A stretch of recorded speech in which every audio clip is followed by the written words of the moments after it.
Good morning guys. तो कल हम लोग देखे थे सिलोजिज्म का फर्स्ट क्लास, आज हम लोग करेंगे सिलोजिज्म का सेकेंड क्लास। तो पहले याद कर लेते हैं उसका क्या क्या रूल्स थे। तो उसका पहले रूल्स क्या था ना, no negative conclusion from opposite side in positive statement. अगर हमारा स्टेटमेंट पॉजिटिव है और ऑपोजिट साइड से नेगेटिव नहीं आएगा, राइट। अभी सेकेंड नोट्स क्या था, सेकेंड नोट्स था इन पॉजिटिव स्टेटमेंट, अगर स्टेटमेंट पॉजिटिव है, if possibility is there then it always be true. Statement positive है, अगर कंक्लूजन में उसका पॉसिबिलिटी लिखा है तो ये हमेशा क्या होगा, आंख बंद करके आपको ट्रू लगाना है। तो ये हो गया हमारा रूल्स। अब करते हैं उसका प्रॉब्लम्स। देखिए डिफरेंट टाइप का प्रॉब्लम है, आज प्रॉब्लम्स करते हैं।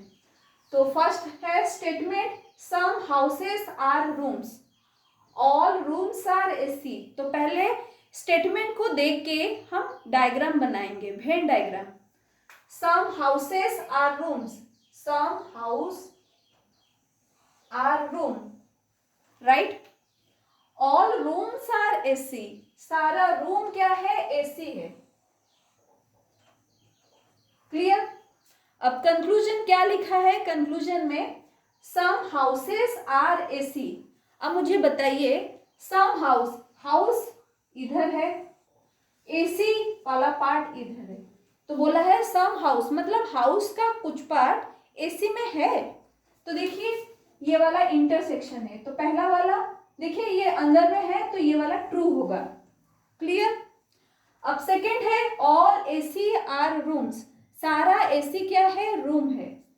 सारा एसी रूम है, सारा रूम एसी है, स्टेटमेंट में लिखा था। अब सारा एसी रूम कैसे हो सकता है, छोटा बड़ा हो सकता है, मतलब बड़े के अंदर छोटा रह सकता है, छोटे के अंदर बड़ा कैसे रह सकता है। ये जैसे some all AC are rooms, all AC are rooms कैसे हो सकता है, तो ये वाला गलत है। तो इसमें क्या आया, वन ट्रू है, सेकेंड वाला फॉल्स हुआ। तो इसमें आपका आंसर क्या होगा, ओनली वन फॉलो। ये हो गया ओनली वन फॉलो। क्लियर। अब सेकेंड क्वेश्चन देखते हैं। सेकेंड क्वेश्चन लिखा है ऑल पेपर्स आर बुक्स, इसमें डायग्राम बनाएंगे। All papers are books, right. Next all books are pen, all books are pen. ये हो गया पेपर, ये हो गया पेन। कंफ्यूजन होगा इसीलिए PA लिख सकते हो या फिर PE भी लिख सकते हो। Next some pens are tables, some pens, कुछ पेन क्या है, टेबल है, राइट। डायग्राम कंप्लीट हो गया। अब देखते हैं कंक्लूजन क्या लिखा है, all papers being tables is a possibility. अब इसमें क्या है, पॉसिबिलिटी है, तो रूल्स के अंडर आता है कि नहीं, हाँ या ना। तो देखिए स्टेटमेंट पहले चेकिंग करेंगे, स्टेटमेंट हमारा पॉजिटिव है और इसमें कंक्लूजन में पॉसिबिलिटी है, तो ये ट्रू होगा। सेकेंड लिखा है some pens are not papers, some pens are not papers. Some pen, pen ये वाला बड़ा वाला पेन है और ये छोटा वाला पेपर है। Some pens are not paper, उल्टे डायरेक्शन से नॉट आ रहा है, तो ये क्या होगा, हमारा रूल 2 में आता है, तो ये गलत होगा। क्लियर। इसमें भी ये आंसर क्या हुआ, ओनली वन इज फॉलो। अब क्वेश्चन थर्ड नंबर देखते हैं। इसमें क्या है, वही स्टेटमेंट सेम है और कंक्लूजन अलग दिया है। स्टेटमेंट सेम, इसको लेके करेंगे। फर्स्ट लिखा है at least some tables are pen, at least लिखा है, इसका मतलब सम होगा। सम टेबल्स आर पेन, कुछ टेबल क्या है, पेन है। ये पेन का, ये पेन है, ये टेबल है। सम टेबल्स आर पेन, तो ये ट्रू होगा। सेकेंड लिखा है all tables being books is a possibility. अब हमारा स्टेटमेंट पॉजिटिव था और इसमें पॉसिबिलिटी लिखा है, तो ये क्या होगा, ट्रू होगा। तो ये भी ट्रू, इसका मतलब बोथ 1 and 2 आर ट्रू। अब फोर्थ वाला क्वेश्चन देखते हैं।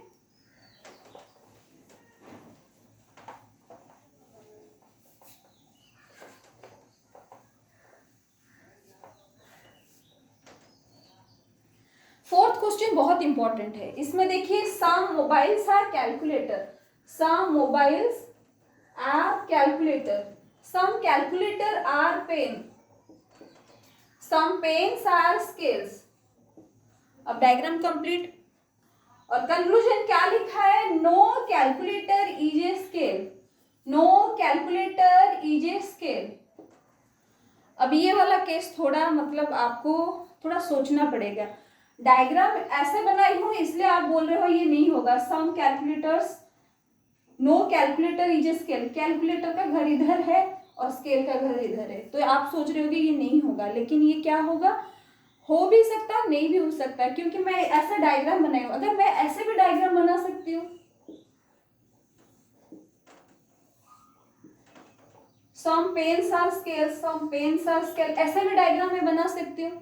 इसमें दो दो डायग्राम आ सकता है। तो इस वाले केस में क्या हो रहा है, सम कैलकुलेटर्स आर, अब इसमें दिया no calculator is a scale. इस वाले केस में आपको लग रहा है क्या, कैलकुलेटर और स्केल के बीच में कोई रिलेशन नहीं है, ये वाला बोला है, तो इसमें कोई रिलेशन नहीं दिख रहा है।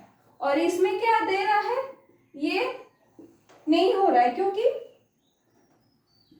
इसके अंदर इंटरसेक्शन आ रहा है, तो ये वाला आपको सोचना है। तो ये इसमें हो रहा है और इसमें नहीं हो रहा है, तो इससे ये वाला केस क्या होगा, डाउट केस। तो इसमें आप लिख दोगे डाउट केस। अब लिखा है at least some calculators are scales, अब सम कैलकुलेटर्स आर स्केल्स लिखा है। तो ये वाला सेकेंड वाला क्वेश्चन क्या लिखा है, ये वाला डायग्राम में ये भी क्या होगा, डाउट वाला केस होगा। क्लियर, जैसे कि इसमें हो रहा है इसमें नहीं होगा, यही तो है। तो देखिए ये वाला बहुत इंपॉर्टेंट केस है। इसमें अगर दो आर्टिकल सेम आर्टिकल है, एक पॉजिटिव है और एक नेगेटिव है, तो ये क्या केस होगा, ये आइदर और केस होगा। बहुत इंपॉर्टेंट केस है, आपको ध्यान से देना है। सेम है लेकिन एक पॉजिटिव है एक नेगेटिव है, और दोनों डाउट केस आना चाहिए, तभी आइदर और केस हो सकता है। तो ये आपका क्या हुआ, आइदर 1 और 2 फॉलो। क्लियर। अब सेकेंड नेक्स्ट क्वेश्चन देखते हैं, सम ईयर्स आर डिकेड्स।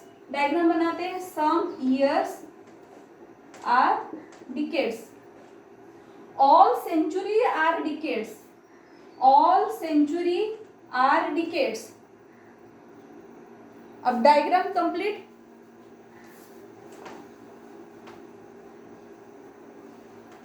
देखिए इस टाइप का क्वेश्चन में दो दो डायग्राम हो सकता है, एक ऐसा वाला डायग्राम हो सकता है, और बोला है all centuries are decades, all century, क्योंकि डिकेड्स के अंदर सेंचुरी आएगा। आइदर मैं ऐसे डायग्राम भी बना सकती हूँ या फिर ऐसे भी डायग्राम बना सकती हूँ, राइट। अब कंक्लूजन देखते हैं। कंक्लूजन लिखा है some centuries are years, some centuries are year. देखो ये वाला डायग्राम में नहीं हो रहा है, ये वाला डायग्राम में हो रहा है, तो इसका मतलब एक में नहीं हो रहा है एक में हो रहा है, इसका मतलब डाउट केस है। दूसरा, some decades are year, some decades are year. देखिए डिकेड्स ये है, ये ईयर है, इसमें क्या है, इंटरसेक्शन है, तो ये वाला सही है, ये वाला डायग्राम में भी सही है, ये वाला डायग्राम में भी सही है।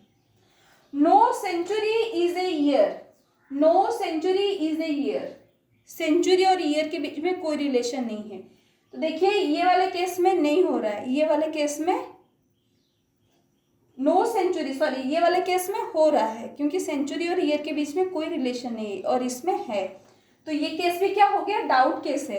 तो मैं अभी बताई थी क्या, आइदर और वाला केस क्या है, दो सेम आर्टिकल होगा और दोनों के दोनों डाउट केस है। देखिए सेंचुरी ईयर, सेंचुरी ईयर, एक में सम है एक में नो है, तो ये वाला केस क्या हो गया, आइदर और केस। इसका मतलब आंसर क्या आएगा, 1 and 3 आइदर और केस होगा, एंड 2 इज ट्रू।